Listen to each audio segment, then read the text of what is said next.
Hey folks, it's Frithgar here, how you doing? Welcome back to Farming Simulator 19 here on the Hagenstedt map. Let's get back to reliving the glory days. Alright, we got that little strip down the side of the field where it's not quite planted everything properly. I've also got a bit of a mess over here, so we'll run over to this side and we'll put this one going.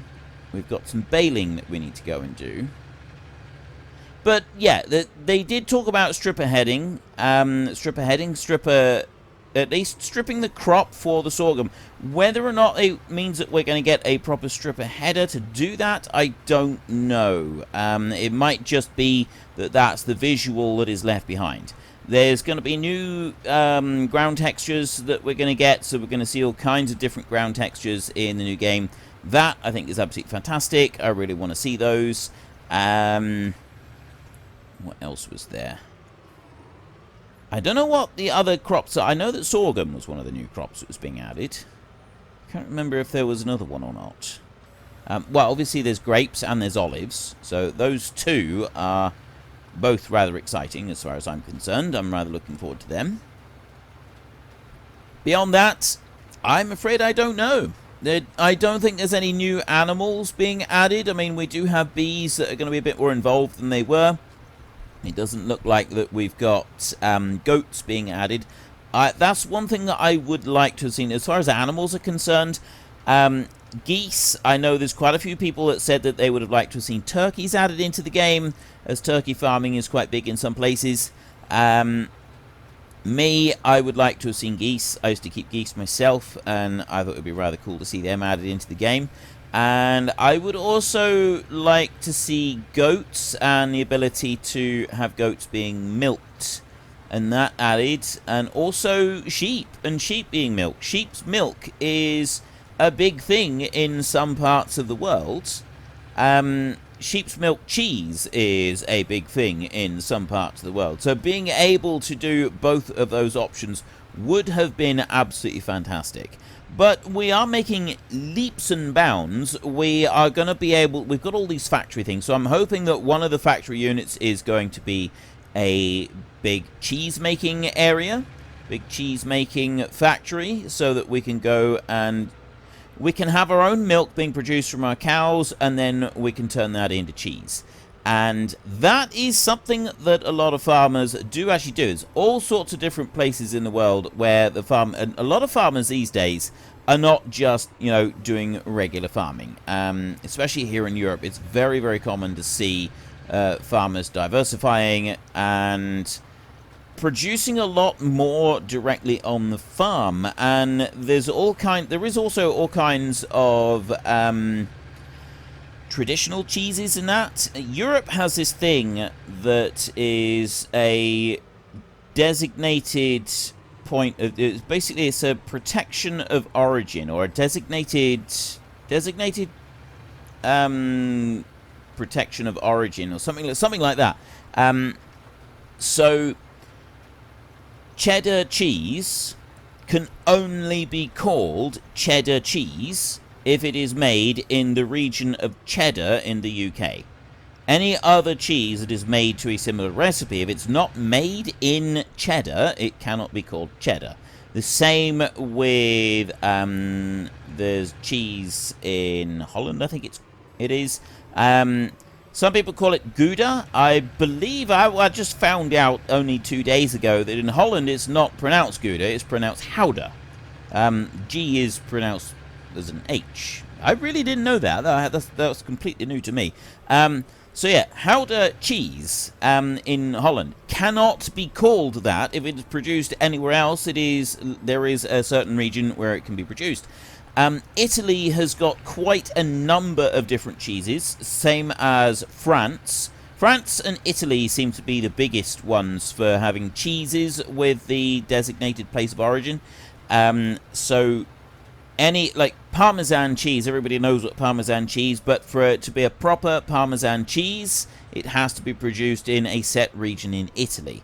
Now, there's a number of different cheeses in Italy and also in France that are all based on cow's milk. They all, not cow's milk, sorry, sheep's milk. They're all made with sheep's milk.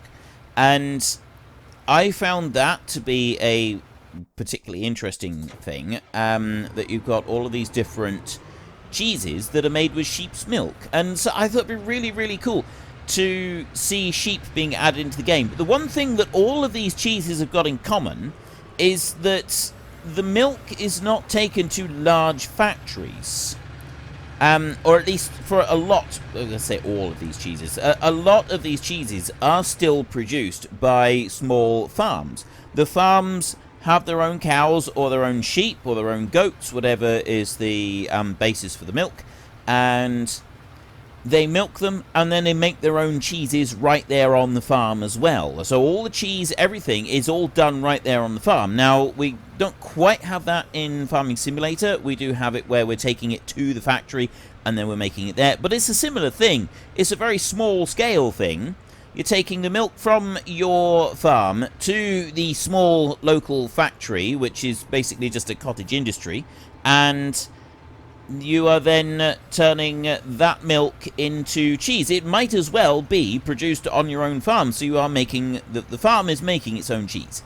And I think that's absolutely awesome. I really do. I think that's an absolutely wonderful addition to the game, so we can go and do that. Because it's not just with cheese, obviously. We've got there's the bakery for baking your own bread, and a few other bits and pieces as well. So we've got all of these things, and there's so many farmers. I cannot speak for the rest of the world because I don't sort of look at quite so much detail about what farmers in other parts of the world are doing. I can only assume that it would be similar struggles. Farmers are having to diversify a lot more now because just the straight production of food is much more difficult to make a living on. It is considerably more difficult for a farmer to make a living off of just the simple, straightforward production of their food than it used to be, and so they diversify. They cut out the middlemen. If you're not making very much money by selling your milk to someone who then does all the processing, why not process it yourself and then sell the resulting food that you do get to the public, rather than just producing the milk? You get a lot more money out of it. And so this is what so many more people are doing, and so many farmers are doing. They are teaming up with bakeries, so they're supplying exclusively to a bakery and storing the grain for them and sort of working together like that to do it. So farm shops are coming up a lot more commonly here in the UK. You get a lot more farm shops. And it's just like that the farmers are selling a lot more straight to the consumer. Sheep farmers who are no longer sending the wool that they get from their sheep off to the wool board, because you can't even do that at a profit anymore. If you're really, really, really lucky, you'll break even on the wool. Like, wool is worthless to so many farmers. They're finding that the wool itself is worthless unless they try something else and they try and do something different. So there are now some sheep farmers who are processing all the wool themselves, and they've got like 5-10 different people employed, and they process all of the wool, and they spend the year turning that wool into various different items of clothing and personalized bags and stuff like that. And they're selling it like that, and so they're marketing their farm as a brand, and it's working really well, and they're really making it perform amazingly well. And I think this is really awesome, seeing all of this variety coming out of it, and sort of giving it a lot more life as well. It's really cool the way that you're seeing some of these farms go from, a product that is generally now considered to be worth it. I can't believe that wool, which for so long was one of the most valuable commodities you could find that was produced in Europe, has reached the point where it's worthless. Like, it really is. Nobody wants it. All of the artificial and manufactured fabrics are cheaper and more efficient in a lot of ways, but it's not just that. It's that wool and clothing produced in other countries is so cheap now that the farmers who are producing stuff in this country just can't compete with it. This is why they've got to think outside the box, and they've got to try and do all sorts of other things. But some of them are doing it. Some of them are actually making it work. So, yes, there's still plenty of farmers who just have the wool as a byproduct. They're not doing... They don't farm sheep for wool. Most farmers don't. In fact, I don't think any farmers actually go and farm sheep for wool. They farm them for the meat. But if you can turn the wool part of it into a profitable part of the business as well, that is a really good thing. It's a positive thing. Rather than just sort of accepting it as a loss maker and keeping going with it, what they're doing is they're turning it, right, well, this part of our business is not currently making any money, so we want that to make money. We want each step of the process to make money rather than just rely on this bit covering up the loss that's being made on this bit. And that works a lot better. So, yes, you've got to kind of work hard to get those things going, and some of these businesses that are coming out are absolutely fantastic, but you see the work that some of these people put into it. It's just astounding. It's really amazing. But yeah, so we're going to get to be able to do that in FS22. Now, I don't know about wool yet. I don't know whether there are going to be any factory units where we can take wool there and then we go and we take the clothing off and selling it. The majority of the factory units are all pretty much the same. The actual gameplay mechanic doesn't really change. You take a product to a place, and then after a while you go back and you pick up a pallet. And then you take that pallet off and you sell it and you make money. So as far as gameplay is concerned, there's not going to be at least I'm making the assumption, I haven't seen it confirmed 100% yet, but it does look like there's not going to be a massive amount of variety in the gameplay, at least as far as those mechanics are concerned. But the mechanics are still there. We've got the basis for it, which means that if, as in the base game, we no longer need to get the... there's that mod that we've got, which is the global mod, which is basically putting in a script for factory units and stuff like that.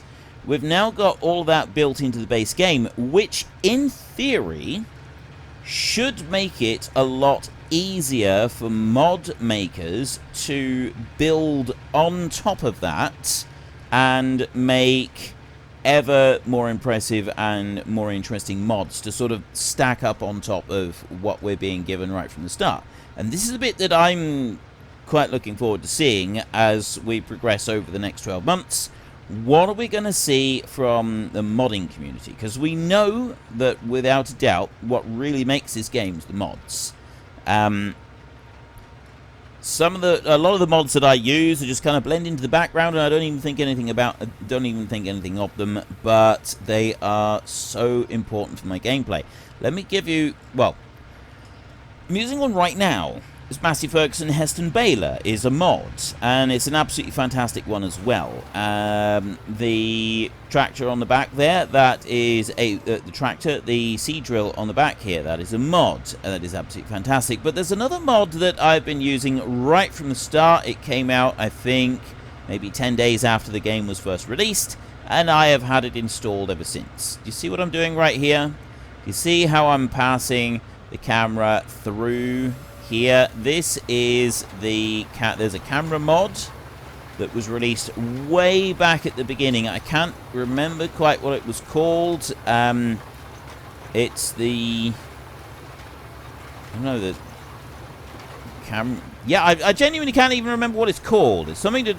It's a camera mod, anyway. Because what would happen is that you'd go up to here, and then it would catapult you forward. It wouldn't just move you, it would...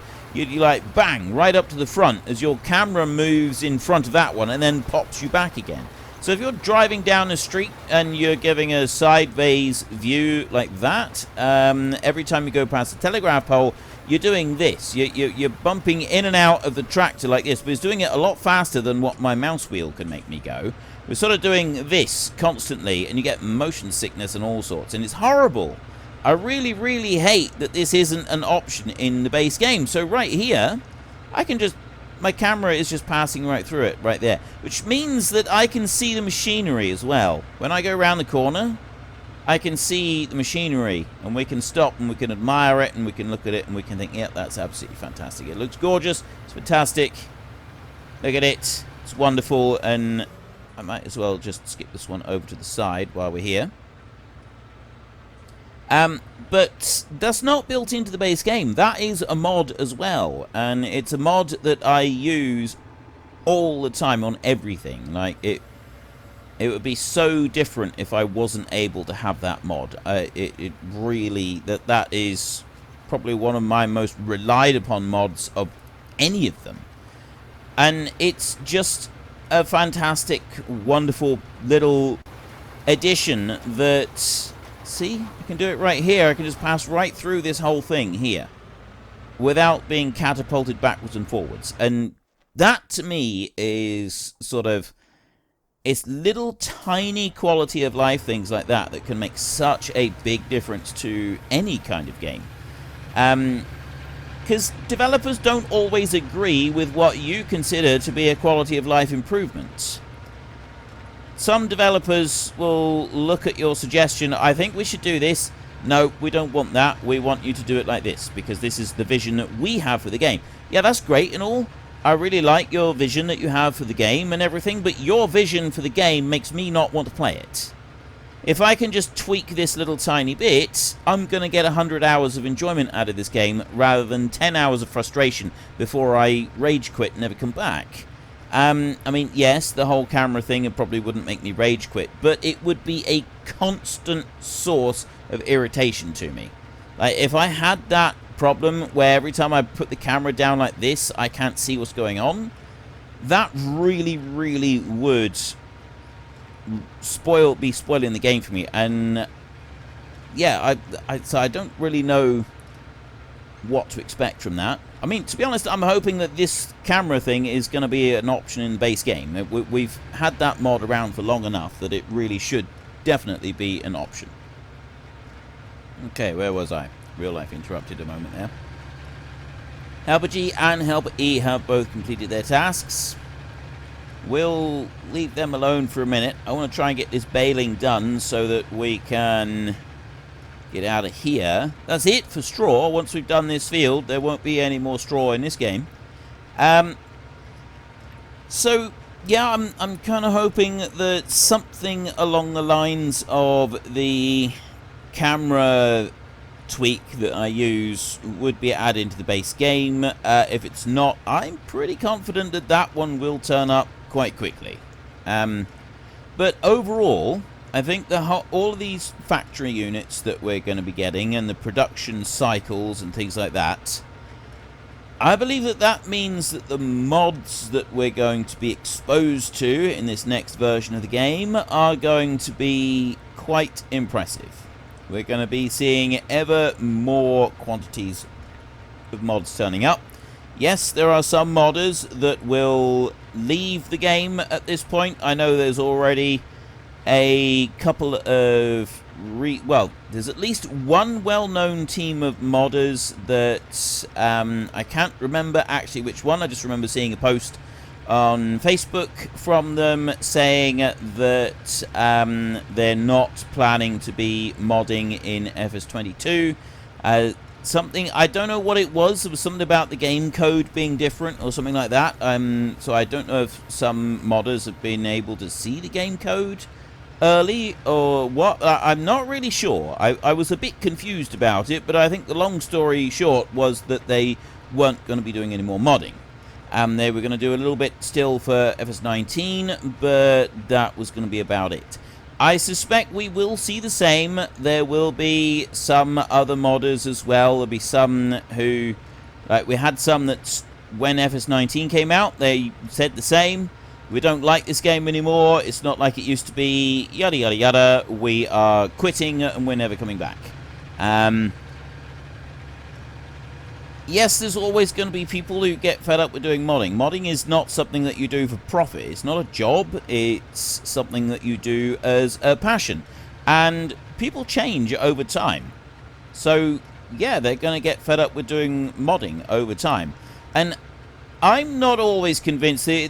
Like, a lot of these posts, they always seem to be along the same lines. I don't like the new version of the game. It's not the same as the old version of the game, so I'm never doing this again because they've ruined it.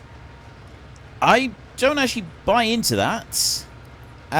Me personally, if I see a post like that, I kind of just take it as my tastes as a person have changed, and I'm no longer enjoying modding like I used to, so I don't want to do it anymore. Okay, fair enough, dude. If you don't want to do it anymore, then don't do it anymore. That's fine. No one's gonna like hold that against you. But there always seems to be, well, not always. I have definitely seen posts where they've just said, "I just don't enjoy modding anymore. I don't want to do it anymore, or I don't have time to do it anymore. There's other things that I would prefer to be doing." Excellent. Go for it. You know, you're not going to get really good quality mods from someone whose heart isn't in it. But modding is all about passion, isn't it? It's something that people do if they are passionate about it and driven to do it. It's not something that a person is going to do because, oh yeah, I have to do it, and they get no reward from it. If you get no reward from modding, you're not going to do modding. Long story short. You know, like people aren't going to go doing a load of modding if they're not getting any personal reward from it. So it's about getting that personal reward. So yes, there absolutely will be crews of people. There's always I was about to say there's always crews. There's a lot of modding groups. They tend to work together, and you know, life changes over time, and they find that they don't work well together anymore. It might just be that they don't have the passion for it anymore. And when the new game comes out, there's immediately a lot of pressure applied to all the modding groups to produce new mods. You get so many players who seem to think that these modding communities owe them mods. No, they don't. They don't owe you a thing. Are you paying for it? No, you're not. You've paid for a game. The mod is completely unrelated. So bombarding someone who makes maps in his spare time for the game is not going to get you a map any sooner. It's just going to make you out to be a overprivileged, spoiled little bleep. Long story short there, if you are pestering a mod creator to release their map soon, then you're a spoiled, arrogant...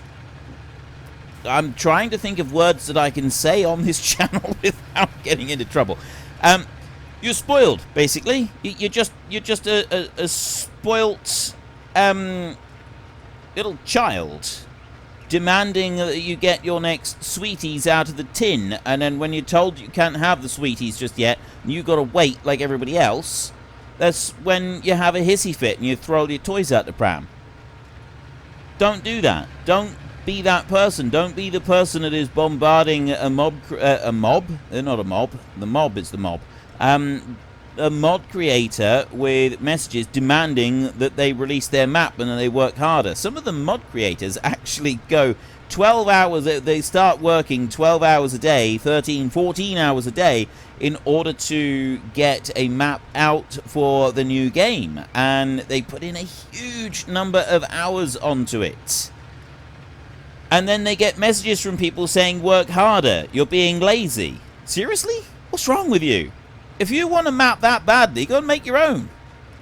Like, honestly, if you really want a map so badly that you're going to message someone something rude, obscene, disgusting, just demanding that you, in any way, go and make your own map. Instead of pestering some other person to do it for you, do it yourself. Oh, no, wait, you're not doing that because you are incapable of doing it yourself.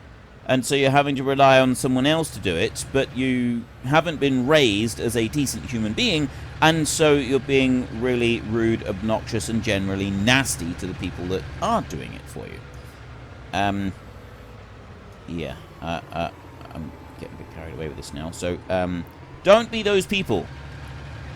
There will be teams of modders who are going to be stepping down from making mods. There are going to be individual modders who will be stepping down from making mods. And not in a small part because of the immense pressure that the community tends to apply to these poor people when the new game comes out, demanding all of their mods immediately and generally being quite rude and horrible. That pressure, I mean, there's a lot of people, a lot of the modders who accept that as kind of part and parcel of the whole thing and are able to just ignore it, block all of the people that are just generally being unpleasant and ignore it completely, which is great. They can do that, they can block it all out, but it does eventually take its toll on anybody. That kind of behavior, that kind of treatment, it will eventually take its toll on people. And so there's going to be people who have just, you know what, I've had enough of this, I'm not doing this anymore. I'm not going to put up with this kind of abuse on a regular basis just because I want to, you know, I started doing something that was fun. I wanted to add something to this game, and then I decided to let other people have a go with it as well, and now suddenly I'm getting all of this abuse because of it. Yeah, I'd be inclined to quit making mods as well, as so many others would. It's not a nice thing to have to go through. So don't pester the mod makers. Leave them alone. And be grateful for the mods that we do get. There will be a lot of mods coming out. There may not be a lot of mods coming out immediately. And there will be crews of modders. There will be some well-known names that will be stepping down from mod making in general. They will be making announcements to say, we've decided not to continue on with this. Whatever their reasons, they will all have reasons, they will all post reasons, and generally, I look at the ones, like I was saying before, I look at the ones that say we're stepping down because we don't like the way the new game is. I personally don't generally buy into that very much, and it's more to do that they've gotten fed up with making mods, but yeah, that's just how it is. Right, restaurant 1976. I'm sure I've got a post-it note that tells me what the highest price was. Oats 2146. So if it's within 200 of that, it is. We're taking this to the restaurant, and we're going to go right now. And then when we come back, we can go and get our auto-load trailer, and we can go and do something with that. So, yeah, there's always going to be rude and obnoxious people that are going to hound the mod creators out of existence, and so some mod creators will stop because they don't like the treatment that they're getting, and they will blame it on, if they do make an announcement, they will say, well, it's because of this or because of this, what have you. A lot of mod creators that quit at the beginning of FS19 said it's because of the new game. They don't like the new game, they don't like it. Unfortunately, folks, that is all we have got time for today. A massive thank you to everybody who has earned their way into the Great Book of Names. To find out some more details about all the names coming past, please head into the description and click on the link to the Discord. It's a link to another video. The link is on the other video. Please also consider checking out the links there for Nitrado, who provide gaming servers for games like Farming Simulator, Minecraft, Ark, and several others. And there's also Fanatical, who will help support your gaming habit by providing you with cheap games and also giving me a small commission on anything that you buy using my link. If you've enjoyed this particular video, then please head down below and give us a like. And if you really enjoyed it, then please tell your friends all about me. Get them to come and watch as well. That would be awesome. And until next time, thank you very much for watching. This is Frithgar. Goodbye, and see you later.